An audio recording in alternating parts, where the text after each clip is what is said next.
Hi అండి, welcome to Saisri fashions. ఈరోజు మనం ఈ బ్లౌజ్ ప్లెయిన్ బ్లౌజ్ ఒక క్లాస్లో అయిపోయింది కదండి. అసలు లూజ్ ఎలా తీసుకోవాలి, పొడవు ఎలా తీసుకోవాలి, పొడవుకు మనం ఎంత కలపాలి, చంక డౌన్ ఎలా తీసుకోవాలి, అలాగే ఫ్రంట్ పార్ట్ కటింగు స్టిచ్చింగు మొత్తం హ్యాండ్స్ ఎలా కట్ చేసుకోవాలి, మిగిలినటువంటి క్లాత్తో మెడ పట్టి ఎలా తీసుకోవాలి, ఇవన్నీ చూసాం కదా. అలాగే క్రాస్ షేప్ కుట్టేటప్పుడు కూడా లోడింగ్ పద్ధతి ఏ విధంగా కుట్టేవాలి అనేది చూపించాం కదండి. ప్రతి బ్లౌజు కూడా ఇదే విధంగా, అంటే ఇక్కడ మెడ దగ్గర కొంచెం ఒక పావు ఇంచి తగ్గించినట్లయితే, అలాగే షోల్డర్ దగ్గర కూడా ఒక పావు ఇంచి ఒక గీత క్లాత్ని మనం క్లోజ్ చేసుకుని మనం స్టిచ్ చేసుకున్నట్లయితే మెడ మీదే కరెక్ట్గా ఉంటుంది, మెడ జారిపోకుండా అంటూ ప్రతి విషయాన్ని షేర్ చేస్తూ వీడియోస్ చేశాను కదా. ఒక సిస్టర్ ఏమని కామెంట్ చేశారంటే, అక్క ప్లెయిన్ బ్లౌజ్ తర్వాత డైరెక్ట్గా మీరు ఇట్లా లైనింగ్ బ్లౌజే కానీ మోడల్ బ్లౌజ్ చూపించారు కదా, అసలు లైనింగ్ బ్లౌజ్ అయితే మేము క్లాత్ని ఎలా పరుచుకోవాలి, అంటే సిల్క్ ఫ్యాబ్రిక్ వస్తుంది, అన్నీ వస్తాయి కదా, ఎలాగూ అని. ఇలా ఈ బ్లౌజ్ వచ్చేసి ఇదిగోండి లోపల పేపర్ సాఫ్ట్ వేసాం కదా, పేపర్ సాఫ్ట్ వేయటం తిరగేయటం ఒక వీడియో, తర్వాత బ్యాక్ నెక్ పైపింగ్ ఇవ్వటం ఒక వీడియోగా షేర్ చేశానండి. అయితే ఆ వీడియోస్కి ఒకళ్ళు మాత్రం అంటే కరెక్ట్గా ఫాలో అవుతున్నారు, నాకు అర్థమైందండి. నిజమే కదా, ఇట్లా రకరకాల ఫ్యాబ్రిక్స్ వస్తూ ఉంటాయి టైలర్స్ దగ్గరికి. ఇక్కడ చూడండి, వీటన్నిటితో ఒక్కొక్క వీడియో చేయలేం కాబట్టి ఈ వీడియోలోనే షేర్ చేస్తున్నాను. ఇవన్నీ ఒక్కొక్క ఫ్యాబ్రిక్ ఒక్కోలాగా ఉన్నాయండి. ఫ్యాన్సీ, కాటను, అలాగే జార్జెట్ కూడా కాదు, సాటిన్, సిల్క్ ఫ్యాబ్రిక్లోనే ఒక టైప్ ఆఫ్ ఫ్యాబ్రిక్ ఇట్లా ఉన్నాయి కదా. ఇవన్నీ ఒక్కొక్కటిగా నేను చూపిస్తున్నాను అనమాట, అర్థం అవడం కోసం. మరొక వీడియో కాకుండా ఈ వీడియోలోనే అర్థం అవుతుంది. ఇదిగోండి, ఇది వచ్చేసి జూట్ అండి, పైనేమో ఇట్లా డిజిటల్ ప్రింట్ లాగా ఇచ్చారు. అయితే ఇది ప్యాటర్న్ అంతా ఒకలాగానే వచ్చింది కదా. ఎలాంటి బ్లౌజెస్ వచ్చినప్పుడు మనకి క్రాస్ అయినా హ్యాండ్స్కైనా బ్యాక్ పార్ట్కైనా ఒకేలాగా మనం కట్ చేసేసుకోవచ్చు అనమాట. ఇదిగోండి, ఇటువైపునేమో హ్యాండ్స్ వేసుకోవచ్చు, కింద వైపునేమో ఇక్కడేమో బ్యాక్ పార్టు అలా వేసి కట్ చేసేయచ్చు ఇలాంటివి వచ్చినప్పుడు, అంటే క్లాత్ని ఎలాగూ మార్చనక్కర్లేదు. అలాగే ఇదిగోండి, ఈ పీస్ వచ్చి ఇది కాటన్ పీసేనండి, కాటన్ పీసే కానీ కొంచెం అంటే శారీస్ మీద దీన్ని ఏమంటారంటే మ్యాచింగ్ తీసుకొస్తారు కదా, 2x2 పీస్ కాదనమాట, కాటన్ పీసే కానీ ఇట్లా స్ట్రైట్ లైన్స్ వచ్చినాయి. ఇలాంటిది బ్లౌజ్ వచ్చినప్పుడు కూడా మనం స్ట్రైట్గా వేసేసుకోవటమే. ఇది 80 సెంటీమీటర్స్ పీస్ అనమాట. జాయింట్ అనేది మన సైడ్ నుంచుకుని ఓపెన్స్ ఆపోజిట్ సైడ్ వేసేసుకుని ఇవి ఒక సైడ్ నుంచేమో బ్యాక్ పార్టు, ఇక్కడేమో క్రాసు ఫ్రంట్ పార్టు, 2 పీసులు ఒకసారి వేసేస్తాం. ఇక్కడ వచ్చేసి హ్యాండ్, ఇది కూడా స్ట్రైట్గానే వస్తుంది కాబట్టి దీంతో కూడా ప్రాబ్లం లేదు. నెక్స్ట్ బ్లౌజు అంటే ఒక్కొక్కటిగా చూపిస్తున్నానండి. ఇది వచ్చేసి ఫ్యాన్సీ శారీలో బ్లౌజ్ అనమాట.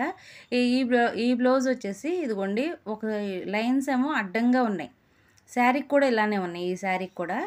అయితే హ్యాండ్స్ వచ్చేసి 2 పక్కల ఒకేలాగా వచ్చింది, 4.5 ఇంచులు ఉంటుంది సుమారుగా. ఎలాంటివి వచ్చినప్పుడు బ్లౌజ్ పీసులు బుట్టగా హ్యాండ్స్ అయినా బాగుంటాయి, లేదంటే మామూలు నార్మల్ హ్యాండ్స్ అయినా బాగానే ఉంటాయి. ఇట్లా హ్యాండ్ ఇటువైపు తీసేసుకోవచ్చు.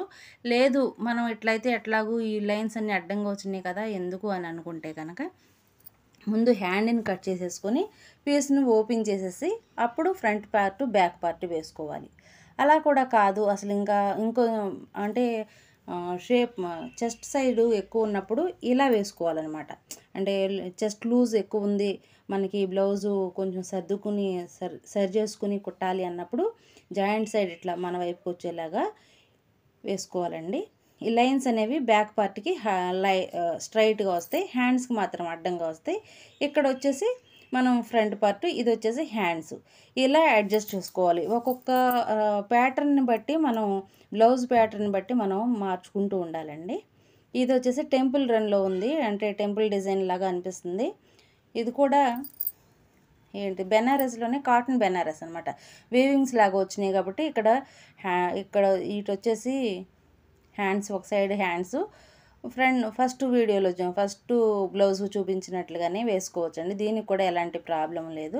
ఒక బ్లౌజ్ అయితే మీకు చూపిస్తాను కట్ చేయటం, వీటన్నిటిలో ఒక బ్లౌజ్ను కట్ చేయటం చూపిస్తాను. ఇది వచ్చేసి నారాయణపేట బ్లౌజ్ అండి. ఇదైతే కనుక బార్డర్ వచ్చేసి పెద్దగా వచ్చింది, కానీ పన్నా మాత్రం ఇదిగోండి ఇంతే ఉంది. ఇలాంటి బ్లౌజులు వచ్చినప్పుడు మాత్రం కొత్త వాళ్ళైతే ముందుగా కస్టమర్ మన దగ్గర ఉన్నప్పుడే బ్లౌజ్ పీస్ని తీసి సపరేట్ చేసి ఒకసారి చూడండి. వాళ్ళు ఏమని అడుగుతున్నారు అనేది కూడా మనం నోట్ చేసుకుంటే బెటర్ అండి. ప్రతి విషయం చెప్పటం, ప్రతిదీ నేను వీడియోస్ చేస్తూనే ఉంటాను. కాకపోతే కొత్తగా వచ్చిన వాళ్ళు మాత్రం అడిగారు కాబట్టి నేను ఈ బ్లౌజ్ పీస్‌లన్నీ దగ్గర పెట్టుకొని మీకు ఎక్స్‌ప్లెయిన్ చేస్తున్నాననమాట. పన్నా వచ్చేసి 12 ఉందండి.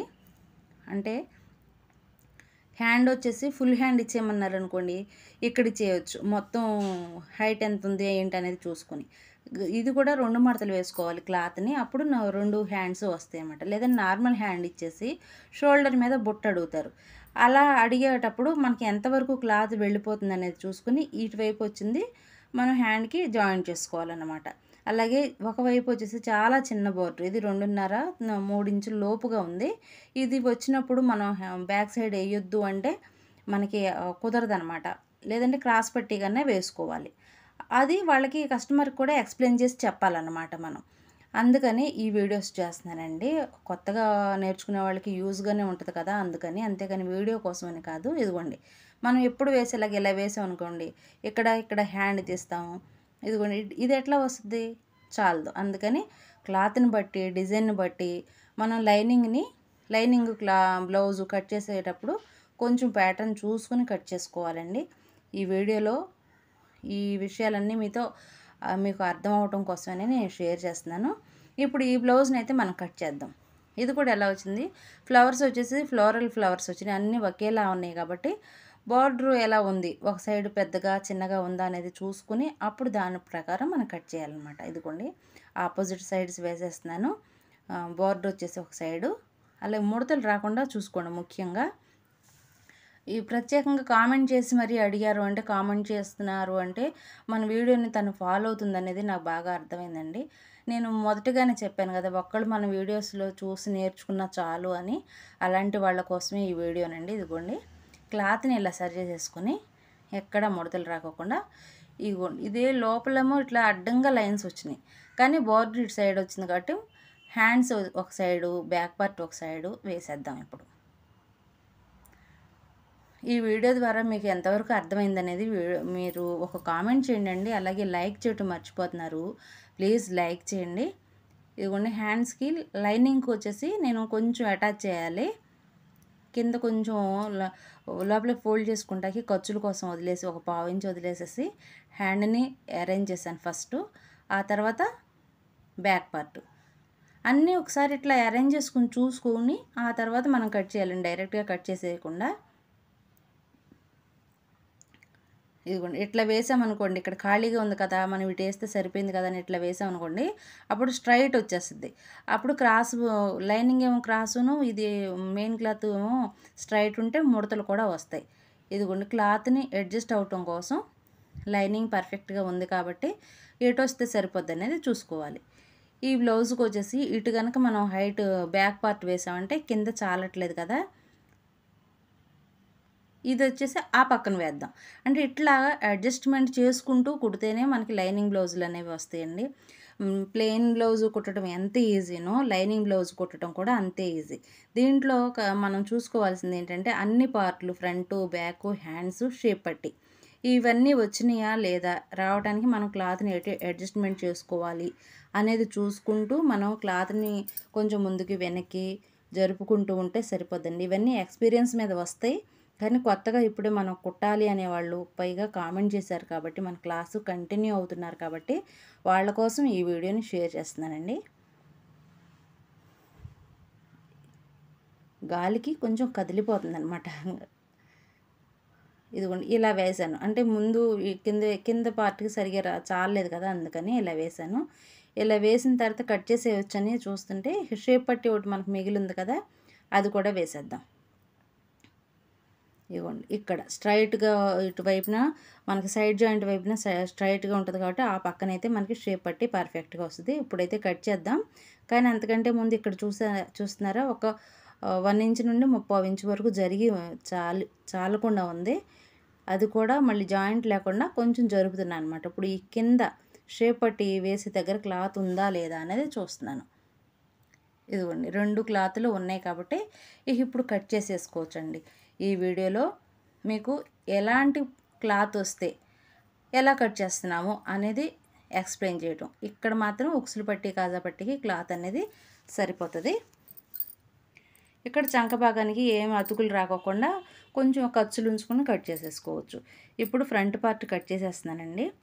మీరు గమనించినట్లయితే ఈ ఫ్రంట్ పార్ట్ కట్ చేసేటప్పుడు ఇదిగోండి ఇక్కడ తొర్రి వచ్చింది కదా, అంటే ఇది 80 సెంటీమీటర్స్ పీస్ అయ్యేసరికి ఇదిగోండి ఇట్లా లైనింగ్ మళ్ళీ ఇక్కడ అతుకు వేసుకోవాలండి. కుట్టేటప్పుడు చూపిస్తాను మీకు.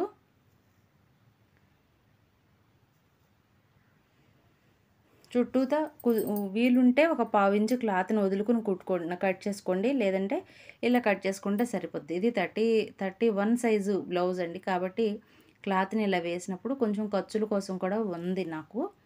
అది 42 సైజ్ అయితే కనుక ఈ క్లాతులు చాలవు. అప్పుడు షేప్ పట్టి వచ్చేసి దాన్ని అడ్జస్ట్ చేయాలి. అంటే ఉన్న క్లాత్ని జాయింట్ చేసి షేప్ పట్టి కోసం వేయటం కోసం వేసుకోవచ్చు. అట్లా క్రాస్ జాకెట్ అయినా ప్లెయిన్ జాకెట్ అయినా కుట్టడం అనేది విధానం అనేది ఒకటేనండి, కానీ మనం మెయిన్ క్లాత్ని కొంచెం అడ్జస్ట్మెంట్ చేసుకుని కట్ చేసుకుని కుట్టుకోవాలన్నమాట. ఈ వీడియోతో పూర్తిగా డౌట్స్ అన్నీ పోయినాయని అనుకుంటున్నానండి. తన పేరు దివ్య అని ఉంది, మామూలుగా మనకు కామెంట్ చేసిన తన పేరు కూడా. అక్క లైనింగ్ బ్లౌజ్ అయితే క్లాత్ని ఎలా సరి చేసుకుని మనం వేసుకోవాలి అది కూడా చూపించండి అన్నారని నేను ఈ వీడియోని షేర్ చేస్తున్నానండి మీకు. ఇదిగోండి ఇక్కడ క్రాస్ పట్టి, షేప్ పట్టి, క్రాస్ పట్టి కాదు షేప్ పట్టి. ఇక లైనింగ్లో మిగిలిన ముక్కతోటి మనం చేతి పని చేయాలి అనుకుంటే క్రాస్ ముక్కలు కట్ చేసేసి మెడపట్టి వేసేయటమే, లేదంటే పైపింగ్ ఇస్తే కనుక వేరే ఆపోజిట్ శారీ కలర్లో క్లాత్ వేసేసి పైపింగ్ వేసుకోవచ్చు. ఇది వచ్చేసి ఒక బ్లౌజ్ కదండి, ఇది back part, front part, hands, shape పట్టి. ఎక్కడ క్లాత్ని ఇంకా వదిలేయట్లేదు, అంటే కట్ చేసేసి పడేయట్లేదు. స్టిచ్చింగ్ అంతా అయిపోయిన తర్వాత ఏమైనా పీసులు ఉంటే అప్పుడు పడేసేద్దాం. ఈ విధంగా మీరు కూడా రెడీ చేశారంటే బ్లౌజ్ని ఈజీగా కుట్టుకోవచ్చండి. ఇప్పుడు కట్ చేసేది వచ్చేసి ఇది సిల్క్ ఫ్యాబ్రిక్. ఇది వచ్చేసి జార్జెట్ కూడా కాదండి, సాటిన్ కూడా కాదు, షిఫాన్ సిల్క్ అంటాం కదా, మామూలుగా నార్మల్ డైలీ యూజెస్ శారీలోని బ్లౌజ్ అనమాట. దీన్ని కూడా ఎలా వెయ్యాలి అనేది మాత్రం చూపిస్తున్నానండి. షార్ట్ వీడియోస్లో అప్పుడప్పుడు షేర్ చేస్తూనే ఉన్నాను. అర్థం కాని వాళ్ళు లేదంటే ఇప్పుడే కొత్తగా చూసేవాళ్ళు కూడా ఉన్నారనేది నాకు అర్థమైంది, అందుకని ఈ వీడియోని షేర్ చేస్తున్నాను. ఈ క్లాత్ని కూడా 2 పార్ల మీద వేసేసి జాయింట్ సైడ్ మన వైపు ఉండేలాగా ఎక్కడ ముడతలు లూజ్ అనేది లేకుండా సమానంగా చూసుకుని దీనిపైన మనం ముందుగా కట్ చేసుకున్నటువంటి లైనింగ్ చూసుకుని అప్పుడు కట్ చేసుకోవాలండి. నేను రెడ్ కలర్ వేస్తున్నాను, ఎందుకంటే ఇదే లైనింగ్ కాదు, ఈ బ్లౌజ్ కూడా తనదే కాబట్టి ఎల్లో మీద రెడ్ వేస్తే నీట్గా కనిపిస్తుంది, మీకు కూడా అర్థమవుద్దనే ఉద్దేశంతో ఇలా వేస్తున్నానండి. ఇదే ఫోటోగా తీసి థంబ్నెయిల్గా కూడా ఇదే పెడతాను, మీకు త్వరగా రికగ్నైజ్ చేయడానికి కూడా ఉంటుంది. ఇదిగోండి ఫ్రంట్ పార్ట్ క్రాస్గా వేసాం కదా, హ్యాండ్స్ వచ్చేసి అటు చివరిన వేసుకుంటున్నాం అనమాట. ఇంతకుముందు దాంట్లో బోర్డర్ వచ్చింది కాబట్టి మనం ఆపోజిట్ సైడ్న ఓపెన్స్ వైపున వేసాం. ఇంత క్రితం కట్ చేసింది ఇది వచ్చేసి ఇటువైపున కింద వైపున వేస్తున్నాను. దీనికి కూడా మెయిన్ క్లాత్ని ఏమి అటాచ్ చేయకోకుండా సరిపోద్ది, లైనింగ్ మాత్రమే హ్యాండ్స్కి అటాచ్ చేస్తే అంటే చాలా ప్లేస్లో సరిపోద్ది అనమాట. ఇది షేప్ పట్టి అండి, ఈ కలర్ కనిపించలేదు, పక్కన ఇది ఉందా కదా అని ఇది తీసుకున్నాను. ఇది షేప్ పట్టి కొంచెం ముందుకో వెనక్కో అడ్జస్ట్ చేసుకుంటే ఇట్లా సరిపోతుంది. ఈ ముందు వైపు ఉన్నటువంటి ఖర్చుని ఉక్సులు పట్టి కాజా పట్టిగా వేస్తాం. వీడియో అర్థమైందని అనుకుంటున్నానండి. నచ్చినట్లయితే